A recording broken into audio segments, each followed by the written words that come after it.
And now tonight's talk, it says here by popular demand, but I think that's a misprint. So, for the Lady Malvern Memorial Lecture, we have the chairman, Matthew Howard, talking on the Joy of Essex, a gourmet's guide to Essex. So, thank you, chairman.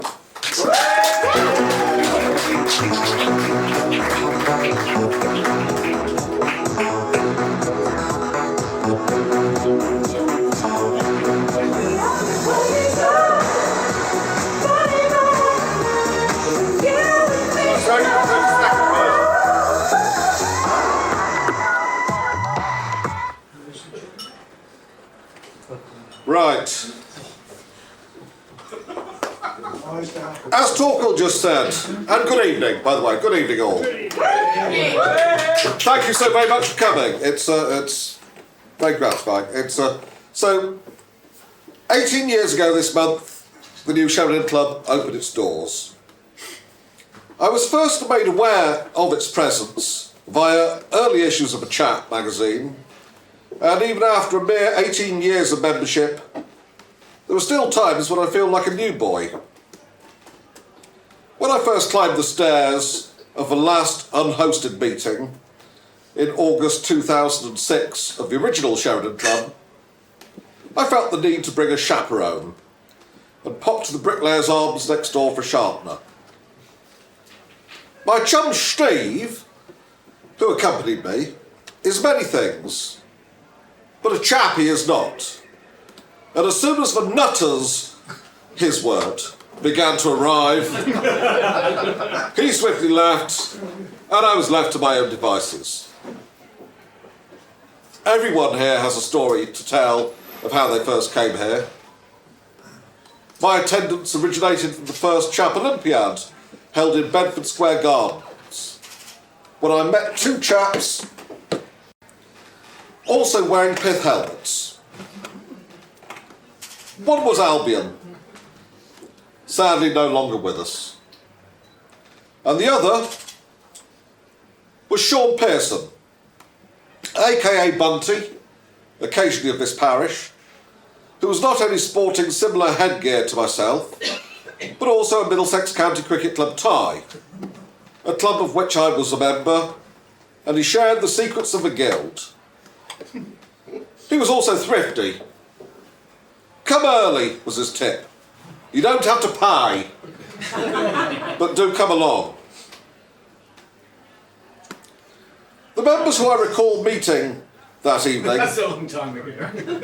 included Miss Bell, who subsequently became Mrs. Robert Beckwith, Rachel Hartley, who subsequently became Mrs. Downer, and Helena Watterston, well, Watterston now, aka Lady Windermere, who subsequently married the Speaker of a House of Keys in the Isle of Man.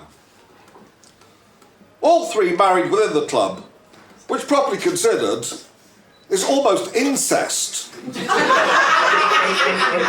Anyway, the welcome was warm, and hopefully still is to new members. Three of the initial committee still remain, of four. One resigned and was replaced by me some 15 years ago. We're one of the only clubs to have two chairmen, but only one who invented the Chap Olympiad. And we're forever grateful, not only for the work Artemis Scarhart has provided over the years, but that which time allows today with a young family, living in Essex. And we owe a great debt of gratitude, not only to Clayton, but also to Ali Hartley, without whose efforts there frankly would be no club. I feel a round of applause is due.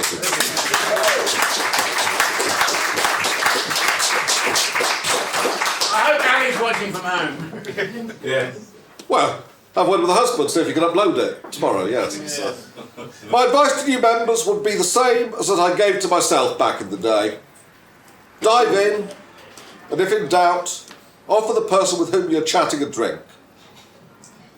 So 18 years on, here I am. Membership of a club has not gentrified me, There's some rough types here, I must say, and I've been to the Oval. However, I'm still rude and invariably fall asleep on the way home after a club night, so not much has changed. In addition to all these traits, I've endeavoured to provide some light amusement to members over the years, recounting our family holidays in the style of irreverent travelogues. And as Greece, the location of our most recent excursion, isn't a particularly easy topic to satirise, I thought I'd look rather closer to home on this occasion. Some of my talks over the years have been criticised for my broad characterisation of national stereotypes, whereas the aim was sometimes to share with members such insights as to where one might be able to buy, say, under-the-counter bushmeat should we be entertaining an African chief for Christmas lunch, and to let members know whether they can indeed buy umbongo should they be holidaying in the Congo. Hey. Which indeed they can. In this vein, when contemplating the subject of Essex, I could easily begin by illustrating such a talk, by considering the paintings of the likes of John Constable, who painted arguably his most famous work, The Haywain, which depicted a rural scene on the River Stour between Essex and Suffolk in 1821. Or perhaps by examining the rich Roman history of Colchester, the second largest Roman settlement in the country, and said to be the oldest recorded town in Britain after the Roman conquest of Britain in AD 43. But I didn't think I'd bother. Many over the years have done similar talks on such matters, some at considerable length. The record is longer than that. However, there's a lot to squeeze in half an hour, and other than giving us togas, fringed haircuts, the A12 and fast food, join in if you can. What did the Romans do for us? Precisely. However, if you're expecting a talk, making cheap verbal and visual jokes at the expense of an occasionally maligned county and its residents, you may be disappointed. There'll be no cliches tonight. Nothing offensive. No gratuitous jokes such as, what's an Essex girl's favourite wine?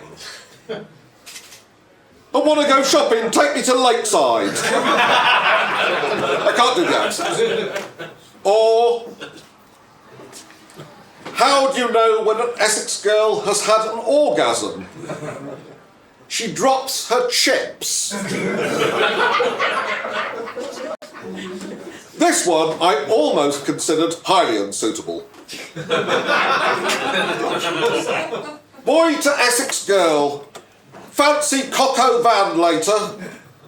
Essex girl, only if you put a mattress in the back first. The reason for this possible disappointment is, to be frank, it mostly goes downhill from here. Here we go. It's important when examining Essex that we look at precisely what goes in to make up its constituent parts, such as its buildings, its economy, its tourism, and its residents.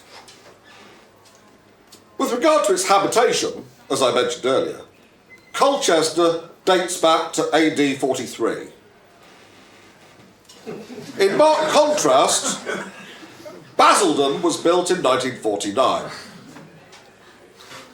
It was created as a new town after World War II to accommodate the London population overspill from the conglomeration of four small villages, namely Pitsea, Lyndon, Basildon, viz the most central of the four, and Vange.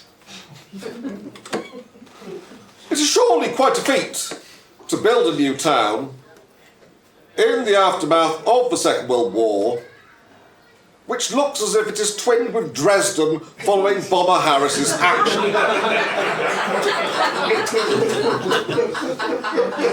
But, according to none other than Sir Nicholas Pevsner, Basildon is surely a contender for such an accolade. Although Basildon isn't known for its chocolate box type quality places such as Coggeshall typify, it is noted for being the birthplace of some of Britain's finest musicians.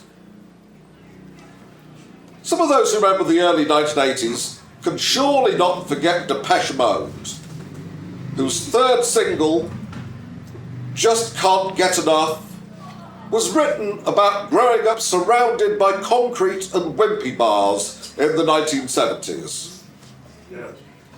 Yazoo will also be fondly recalled by many, and Basildon was the birthplace of Alison Moyet, who formed one half of a popular electro-pop duo. And Basildon is memorably recalled as a subject of one of their early hits, albeit with a slightly different slant. Music continues to be created even today by the residents of Basildon. And one beat combo, created by the dark musical comedy writer Wayne Clements, achieved some not inconsiderable notoriety by naming his band. The band have achieved some level of infamy, if not only by their somewhat risque musical canon. The band, as some of you may be aware, had 4 top 20 hits in the UK singles charts, with songs named in a similar vein to that of the band.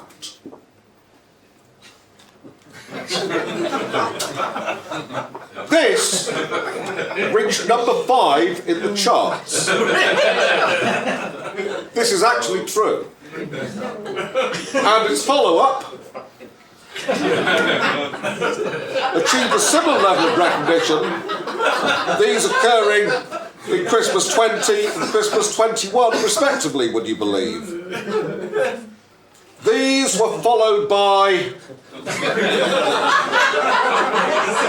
Prince Andrew is a sweaty nonce. Who did not sue for libel, make of that which you will. Which inexplicably just scraped into the top 20. And, of course, Fuck the Tories, which made number 7. It's only a pity that Top of the Pops is no longer made.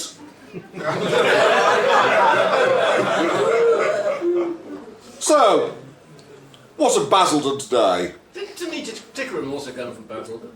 Suffice to say that as recently as January 2023, the website Essex Live reported that Basildon today is home of one of the worst Witherspoons in the whole of the United Kingdom. Which, in light of a competition, I sense it's time to move on. According to Forbes, business-wise, Essex owes 99.97% of its wealth to the Ford motor plant in Dagenham. Opened in 1931, it has produced 10,980,368 cars and more than 39 million engines in its history. It covers around 475 acres and has received over 800 million of capital investment since 2020. Everybody in Essex works for Ford, and they all receive a free car for their trouble, which is nice, albeit in miniature. The UK, of course, has a rich history in the automotive industry, far exceeding the output of the Germans. We have Morris Garages of Oxford to thank for cars such as the MGB Roadster, of which this is a model from 1969. Lest, of course, we forget British Leyland, who, of course, made many memorable vehicles at their Longbridge plant near Birmingham, including the Austin Princess, the Austin Maxi, and the Morris Marina. It is, however, to the Austin Allegro that we owe them a debt of gratitude few can repay. My family were once owners of an Austin Allegro, and I can say, without fear of contradicting myself, it was as shit as a car we've ever owned. Especially in this unique colour scheme which we favoured. It is, however, to the Ford motor plant at Dagenham that the discerning motorist offers the greatest debt. Following the popularity of recreational pornography from the 1960s onwards, the Ford Motor Company introduced a range of vehicles named after what Viz comically referred to as jazz mags. By means of example, we have the Ford Fiesta, and of course, the best-selling Ford Escort. Here you'll note we have the legendary XR3i model, Sheridan edition.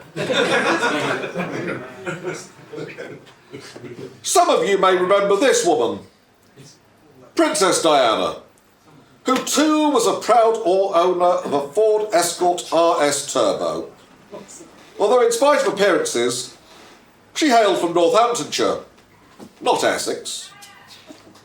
Back in the day, rather like Samantha Fox, she was very popular with gentlemen. And many's the chap who were grateful for the reinforced suspension and roomy back seat of the sporty end of the Escort range. As I say, imitation is the sincerest form of flattery, and this convention of naming vehicle, as I say, imitation is the sincerest form of flattery, and this convention of naming vehicles after pornography was later followed by British Leyland, who were late to the game with their Mini Mayfair, which was introduced in 1982. However, with the demise of the automotive industry in Britain and the cessation of vehicle assembly in Dagenham in 2002, sadly, there has never been a car named after readers' wives or Razzle. But that time may come again, with the rollout of electric vehicles when petrol cars are banned.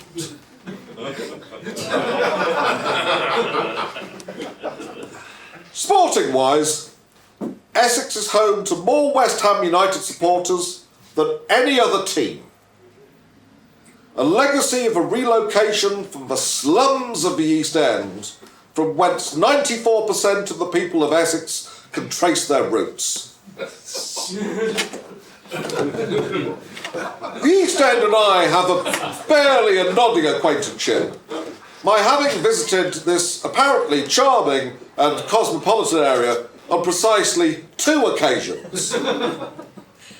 Those who recall my address some 5 years ago, on the occasion of my 50th birthday, will recall my first visit in 2000 on the occasion of the funeral of one Charles Cray, Esquire. When I was greeted personally on the curbside outside English's, the traditional undertakers for funerals such as the Cray family enjoyed, I was greeted on the curbside by one of the chief mourners, Mad Frankie Fraser, who wound down the window of his limousine in which he was travelling and said, "All right, thanks very much for coming." I'm unsure quite how one responds to a gentleman certified insane on 3 occasions. Debrett's offering no guidance on this matter. Even in its most recent and updated editions. To the best of my recollection, I just said, thank you, which was rather out of character, as I'm not known for my reticence. The second occasion was for stag day of my fellow committee member, Artemis Scarhart, during which we visited the Blind Beggar Public House, dressed in the style as witnessed here. Unlike George Cornell, who was murdered by the Cray twins in the pub, we just about managed to get out alive, although to this day, I'm not still quite sure how. I just assumed you were visiting from nearby Shoreditch. According to the soap opera EastEnders, many people from the East End holiday in Essex, either in Leigh-on-Sea if they're professional types, or Southend if they're not. I hasten not to use the word common. I too have holidayed in Essex, on one of my occasional visits there for purely anthropological purposes, and once stayed in a caravan site out of season when my wife and I were paying £1,000 a month in childcare, which somewhat hit the opportunity, which spanked the budget, that's what I'm trying to say. So the continent was an option. Oh dear, hang on. Oh, I missed a slide. There's supposed to be a picture of me as King of the Gypsies. Anyway, it's I did my best to fit in, but possibly failed dismally. Didn't miss much. Clacton-on-Sea itself has its charms, which were mostly lost on me, as I visited with the mother of all hangovers, so I possibly didn't see it in its best light. Ah, there we go, that's me as the King of the Gypsies. Right. Whereas Basildon is home to the second worst Witherspoon's pub in Essex, Clacton, by contrast, is home to the worst example of the chain, as reported by none other than the Clacton Gazette, would you believe. The TripAdvisor reviews for the Moon and Starfish include such illuminating...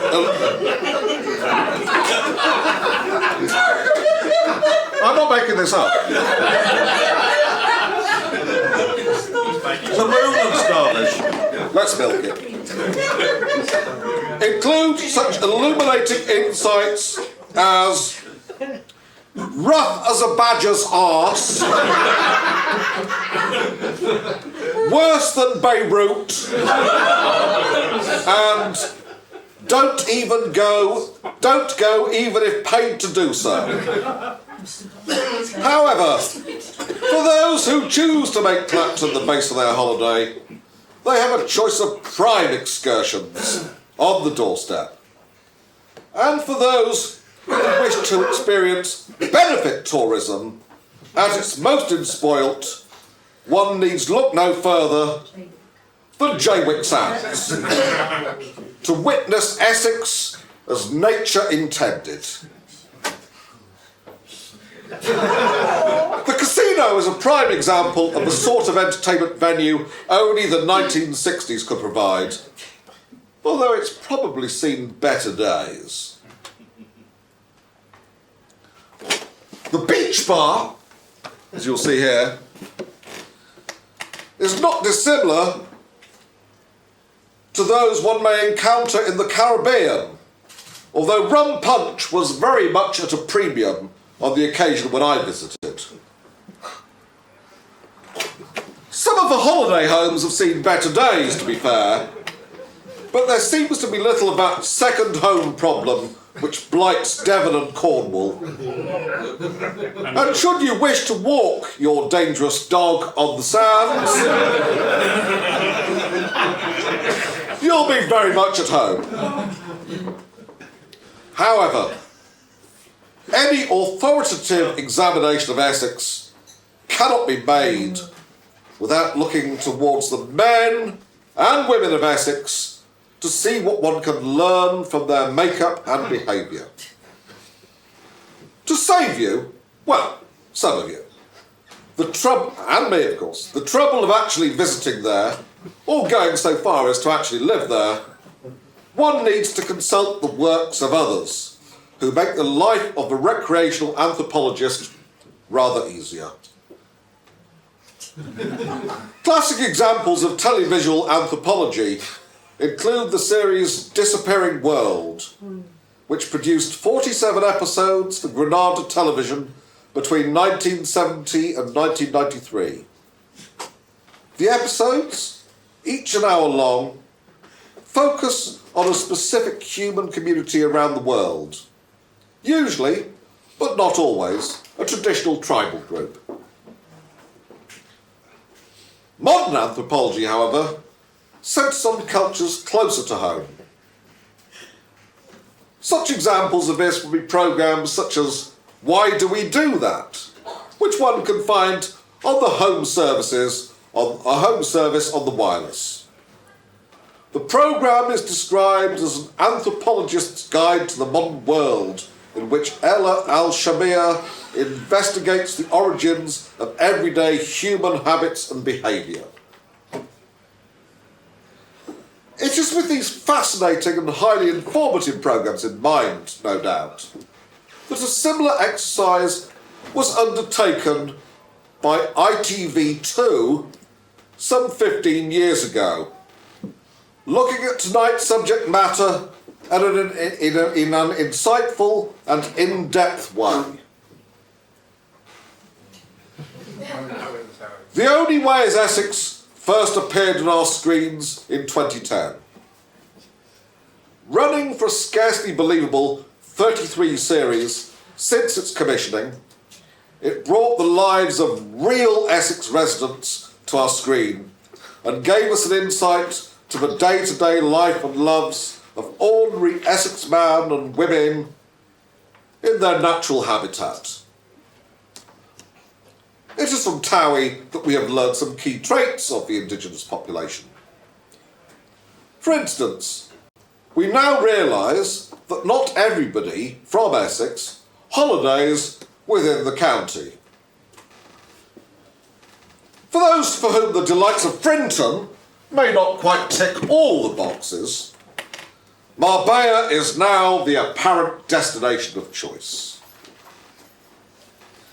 For the discerning holidaymaker, the Sun newspaper is printed daily in Spain, and the full English is widely available for a fistful of pesetas. Visitors may not, in the main, dress quite in the style of Alan Wicker, but many find it home from home. Presupposing, of course, they grew up next to a marina full of super yachts and had neighbours who looked like they lived on a diet exclusively made up of steamed vegetables, lettuce and cottage cheese. Ethnic migration is a big issue in Essex, if only based on the number of people who voted for Brexit in the 2016 referendum. If statistics based on a visit to Brentwood alone are to be believed, there are more Turkish people in Brentwood than in the whole of Constantinople. This empirical observation is based on comprehensive field work, primarily centred on trying to get one's hair cut by anyone other than a Turkish barber on Brentwood High Street. It is also from the same programme that one discovered that, according to extensive and exhaustive research centred on the Sugar Hut nightclub in Brentwood and reported in the Lancet, hear me now, via an article entitled "What's New in Women's Tackle," it would appear that 98.4% of women in Essex have no pubic hair. Instead, it is apparently de rigueur to decorate one's pubic area in an exercise known as vajazzling. The vajazzle went mainstream as a result of it being demonstrated by its inventor, Miss Amy Childs in Series 1, Episode 11 of The Only Way is Essex. And it is now de rigueur from Southend to Chingford. An acknowledged expert in the field of intimate topiary, Anita Bush,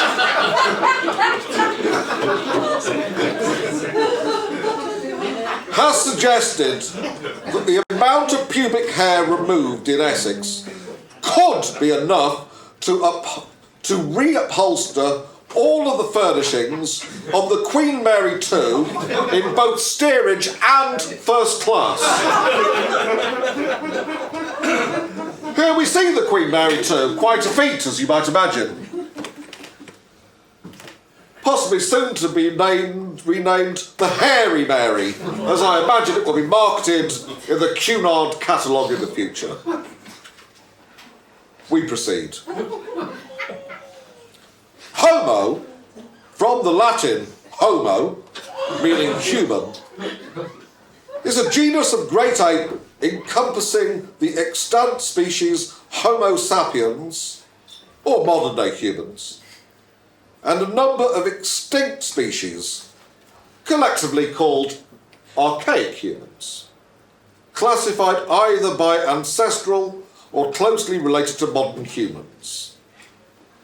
These include Homo erectus and Homo neanderthalis.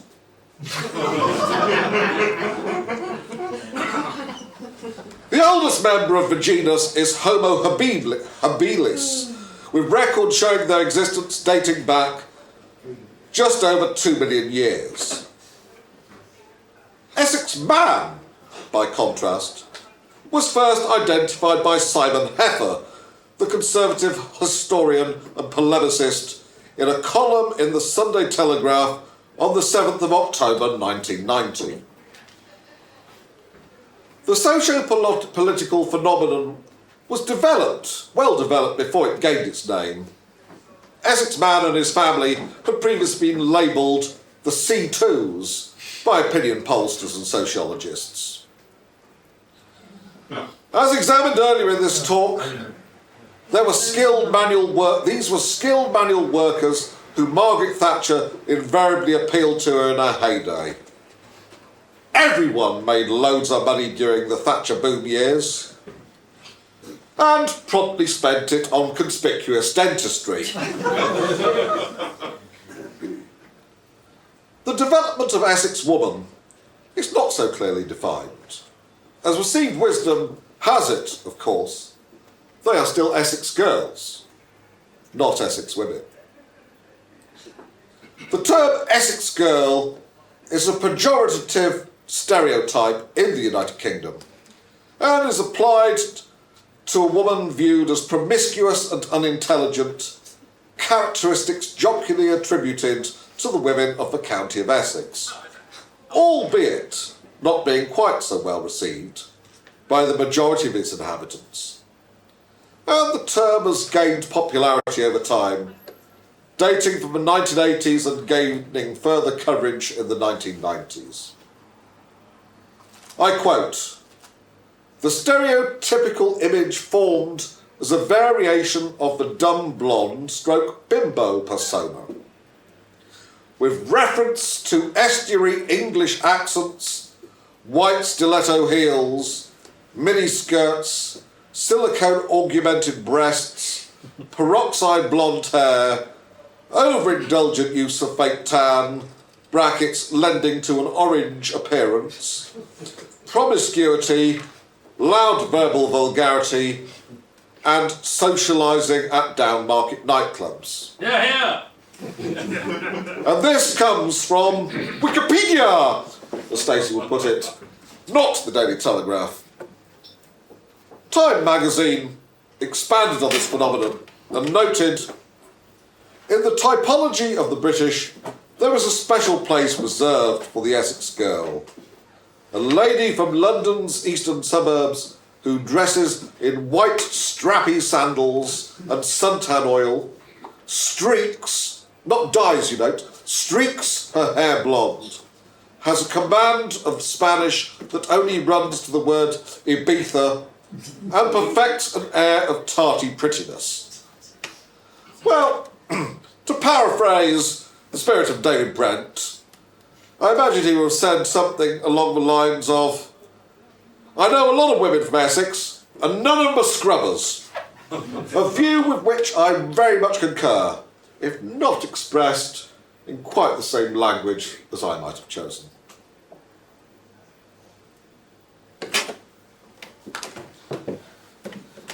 Having occasionally encountered a slightly less than favourable insight to the noble county of Essex, one final aspect of Essex we need to consider is their contribution to the British nobility, specifically the colourful history of the Earldom of Essex. When examining the Earldom of Essex, one is immediately struck how many parallels there are with the Blackadder dynasty. One hailed from Putney, would you believe? Several came to quite a nasty end, and some, quite frankly, were bastards. So the parallels are plentifully apparent. There have been 9 creations of peerage of the Earldom of Essex, dating back to 1139, with the 9th creation courtesy of King Charles II in 1661. And each creation begins with a new first Earl. Rather like the Blackadder dynasty, there have been some notable incumbents over the years. These included Thomas Cromwell, the only Earl of the 6th creation, Chief Minister to King Henry VIII, and no fan of Anne Boleyn, who, according to none other than the noted historian A.J.P. Taylor, he once described as being a bit of an old bike, which is no language for a gentleman. But then, of course, Cromwell did come from Putney, so he didn't have long to enjoy his title. He was ennobled and beheaded at the Tower of London in the same year, 1540. Sir William Parr was brother to Queen Catherine Parr, the 6th wife of King Henry VIII. Taylor describes him as a sincere, plain, direct man, not crafty or involved. It is indeed a blessing that such traits are not hereditary. Rather like Boycey, Sir William Parr was also a noted jaffer, having married 3 times and produced no issue. Another noted Earl was Robert Devereux, the 2nd Earl of Essex of the 8th creation, who was a favourite of Queen Elizabeth I. In 1601, having led an abortive coup against the government of Elizabeth I, he was executed for treason at the Tower of London, the last person to enjoy this fate at the Tower. I say enjoy. It apparently took 3 attempts to remove his head, which can't have been much fun. His father, the 1st Earl of the 8th creation, didn't have much fun at the end either. He died of dysentery. In short, the Tower of London has featured heavily in the history of the Earldom of Essex. In fact, of the 125 people said to have been executed at the Tower of London, 47 were said to have held the title Earl of Essex. Who would have thought? So, what of the Earl of Essex today? An extensive examination of the 3 volumes of Burke's Peerage and Baronetage and the one of Debrett's I have in my library at home makes no mention of the current Earl. But the ever-risible Wikipedia suggests the current incumbent, the 11th Earl of Essex, maybe a retired school teacher, living in Caton in Lancashire. However, we of course know better. The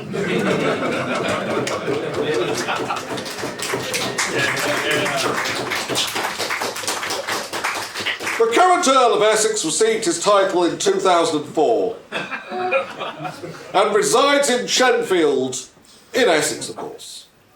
A shy and modest man, he rarely mentions his title and is never known to pull rank over us mere commoners when assuming his mantle of the man about town.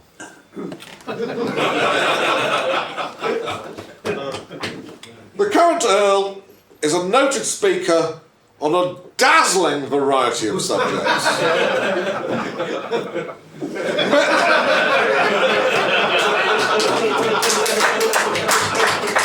Many which we have enjoyed rather more times than any club should have the pleasure to receive. A keen amateur historian and writer, he is also the curator of the World War II Museum in Brentwood, which has a diverse and frankly disturbing array of interesting artefacts pertaining to the Second World War. I say diverse. The museum's gift shop, decorated in a similar theme, always offers a warm welcome to visitors and sells a variety of souvenirs of one's visit. If 2 items is indeed considered a variety. The curator's magnum opus is in plentiful supply, and postcards of the curator are freely available at the gift shop. If not, it would actually appear free. There is one other notable fact about the habits of the current Earl.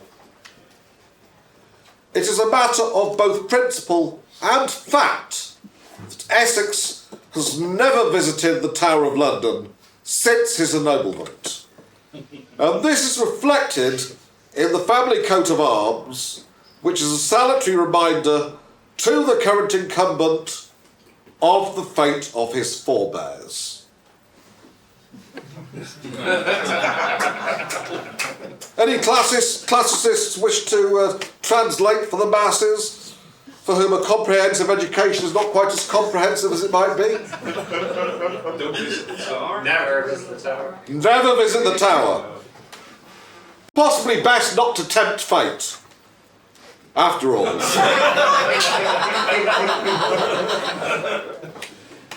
So, what has changed in the club during the last 18 years?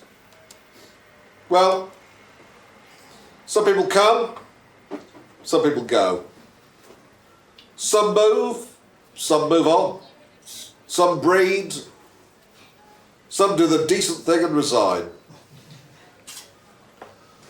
Some have moved to Essex, never to be seen again, where they engage in traditional local pursuits such as water sports and dogging.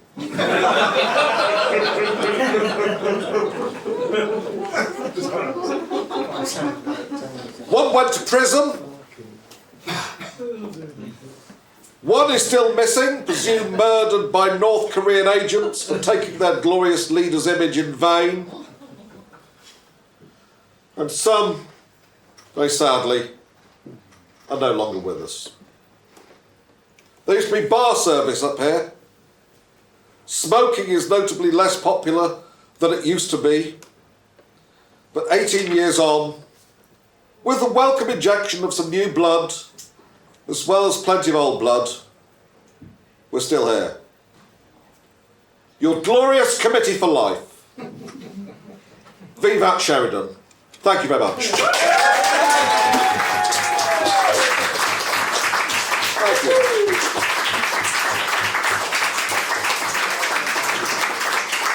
Thank you very much, Chairman. A couple of questions? Surely not. Yes, Luca. Get out, man! Is there actually a pub called... What's